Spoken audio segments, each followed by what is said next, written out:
പത്തനംതിട്ടയിൽ കായിക താരത്തെ കൂട്ടബലാത്സംഗം ചെയ്ത സംഭവത്തിൽ 62 പേർക്കെതിരെ മൊഴി. ഇതുവരെ പിടിയിലായത് 5 പേർ. ദലിത് പെൺകുട്ടിയെ 13-ാം വയസ്സിൽ ആദ്യം പീഡിപ്പിച്ചത് സുഹൃത്ത്. പിതാവിന്റെ സുഹൃത്തുക്കളും പീഡിപ്പിച്ചു. നഗ്ന ദൃശ്യങ്ങൾ വ്യാപകമായി പ്രചരിപ്പിച്ചു. അങ്കമാലി അതിരൂപത ആസ്ഥാനത്ത് പ്രാർത്ഥനയ്ക്കിടെ വൈദികരും പോലീസും തമ്മിൽ സംഘർഷം. പോലീസ് മർദ്ദിച്ചെന്ന് വിമത വൈദികർ. പ്രതിഷേധിച്ച വൈദികരിൽ 4 പേർക്ക് സസ്പെൻഷൻ. ADGP MR അജിത് കുമാറിന് തിരിച്ചടി. ക്ലീൻ ചിറ്റ് നൽകിയ റിപ്പോർട്ട് മടക്കി വിജിലൻസ് ഡയറക്ടർ യോഗേഷ് ഗുപ്ത.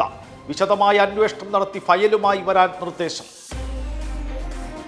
അമേരിക്കയിലെ ലോസ് ആഞ്ചലസിൽ 4-ാം ദിവസവും നിയന്ത്രിക്കാനാകാതെ കാട്ടുതീ. മരിച്ചത് 10 പേർ, ഒഴിപ്പിച്ചത് 1.5 ലക്ഷം പേരെ. $5700 കോടി നഷ്ടം.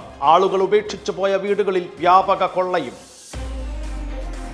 യാത്രക്കാരുടെ എണ്ണത്തിൽ റെക്കോർഡ് വർധനയുമായി തിരുവനന്തപുരം രാജ്യാന്തര വിമാനത്താവളം. പോയ വർഷം തിരുവനന്തപുരം വഴി വന്നുപോയത് 49 ലക്ഷം യാത്രക്കാർ. ഡിസംബറിൽ മാത്രം യാത്ര ചെയ്തത് 4.52 ലക്ഷം പേർ.